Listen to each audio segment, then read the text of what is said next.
What's up, boys? MHhauser321 here, playing some Castlevania for the NES. And I know it's been a while, but I'm back, and I am kicking ass in this game.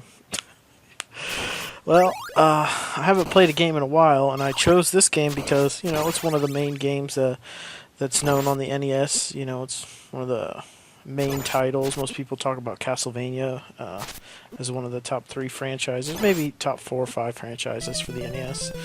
And I chose it because of that. I thought everybody would recognize it, be a name. What I didn't fucking realize is this game is super duper freaking hard. Like, it's probably like the hardest game I've ever played, harder than Ninja Gaiden.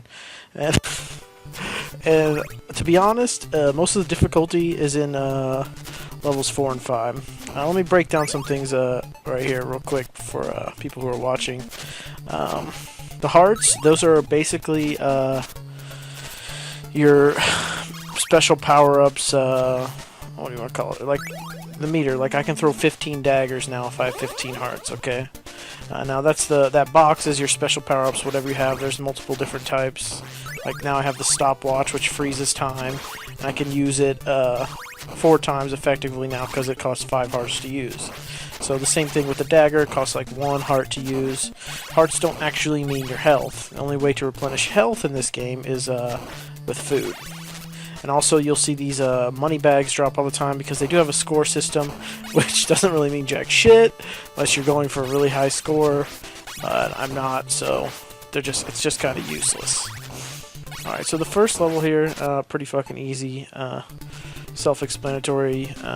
Oh yeah, I forgot to mention the whip. The whip's his main weapon, and it has 3 different types of forms. The first one, which is really shitty, it looks like a rope whip. The second one has chains, and the third one's like an even longer chain one.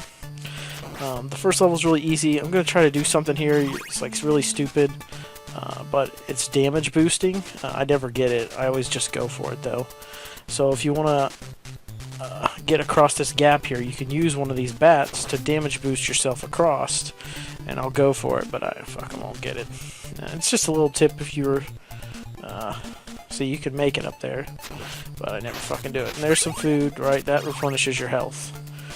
So yeah, game really fucking hard. All the difficulty is in the last 2 levels though. The first, second, and third level, if you play this game enough, just like anything, it gets easier. But if you play the whole game through and try to beat it, first, second, third, and a little bit of the fourth are really easy. It's all in the 2 sections. There, I actually got a little secret. You see that money bag that's changing colors there? If you crouch down there on that bottom platform, you can get that. And yeah, this is fucking hard. Plot, let's see. Apparently Dracula comes around every 100 years and shows up, and so the main character of this, fuck, I can't remember his name for some reason right now, but that's an invisibility star. Main character, he's tasked with defeating Dracula every 100 years when he comes around, or maybe not every 100 years, but whenever he comes around. And so the first boss isn't even like it's just a big bat, and it's really easy. This tactic is to just stand here and throw fucking axes like this. It's not very hard. See, all you do is hit that block out, get the power up. You see how I have a 2 there? Now that'll throw 2 axes instead of 1. If I have a 3, it'll throw 3 axes instead, or you can throw 3 axes instead of only 1. So, yeah, that's the first level. Pretty easy. And then it goes to this open map form, kind of like Ghosts and Goblins, and shows you progressing through the whole game. Level 2, difficulty still not very hard. Boss really easy. I'm trying to try to get some of the hidden stuff throughout this LP. So there's one other hidden piece over here. If you just knock those blocks out, this crown that's worth a lot of points comes up. Well, actually, points are worth something.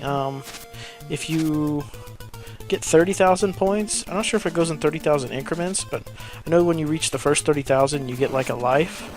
So that's pretty good. Actually, that P there, that's your life. That's another secret right there. The P is how many lives you have. So the hearts are how much you can use your power up, and the P is your lives. And then your health bar, and the enemy health bar is only useful for bosses. So That's the whole shebang right there. But the main thing about this game that makes it so difficult is I think that I was just telling somebody about this. It's like they made this really cool game. They have really good music. They have really good enemies, really good bosses. And there's another secret, by the way. You just stand on that platform and crouch for a minute. They made this really cool game, bosses, everything. Music's amazing, actually. It's one of the best soundtracks for the NES. And they fucked it. Like what the fuck was that? Did you guys see that? Fuck, I'll put that at the end and we'll go back and review that of this. That was a really weird death. It just instantly fell. But anyways, the thing that's really stupid about this fucking game is the way you take damage. Okay, they even have cool weapon and everything. All right, so they were like, what? You know, the creators of this game were like, what should we do? I mean, we got the health bar for health, we got the cool power-ups, and we got the cool whip that you can whip, and we got crouching and jumping and all this shit. And then they're like, what should we do when the character fucking takes damage? And he's like, I don't know, he should have a fucking seizure and fly everywhere on the fucking board. That's what I think they fucking said. And it's literally, like, you'll see it. First time I take damage, it's not going to be for a bit here, I don't think. I know there's a secret over here, I can't remember what it is. But whenever you take damage, you fucking fly backwards. It's like, why didn't they just make you stay in one spot and blink? Like, why do you have to be boosted backwards? It's just AIDS. It ruins whatever you're working on at the moment. And that's my biggest thing with this whole game, is that fucking, whenever you take damage, you just go flying like you're having a seizure. It's retarded. Yeah, that was really weird. See, look, you get knocked back. Now, you go invisible for a sec, but you get knocked back. Why the fuck do you have to be knocked back? Why can't you just stand still? I'm pretty sure that's what happens in Mario. So, whatever. Not basing every game on Mario, but there's also food here. I couldn't get it, but there's a food there if you need it. Now, this part is not difficult. These actually kill you with one hit, like that. So, I said it's not difficult, and then I died. But yeah, they actually kill you in one hit. And you can tell right away, the first candle that I killed there gave me the second power-up with the whip. Like I said, there was 3 of them. I'm on the second one right now. It's a little bit smaller. It's a chain whip, and then the third one's like a really long chain whip. And you get it like almost immediately whenever you die. It's in the first whatever candle you pick. I don't know if they did that on purpose. I think they did, but yeah, it's a really cool mechanic. Another thing that they did is that the stairs. That's the second thing that my biggest complaint with this game. Fuck the stairs, man. Like, the fucking stairs are retarded. Like, if you walk past the stair, if you even look at a staircase in the wrong way in this game, you fucking die. And don't take damage when you're on a fucking step either, because you take like triple damage. So now here's the second boss, and I'm coming to the end of this video. It's Medusa Head, and she's pretty easy. Basically, I didn't even have a power-up. Basically, the strategy is just to whip her and fucking have enough health to tank it all. It's really simple. Now, this game's really hard, and you guys, hopefully I could give you some tips for the later sections in this game. Like I said, the beginning's really easy, but I beat her without much trouble here. And that's supposed to be Medusa, by the way. I appreciate you guys checking out my video. If you like the stuff I create, subscribe, like the video, let me know what you think in the comment section, whatever you feel like doing. So, stay tuned for my next video where we explore more of Castlevania for the NES.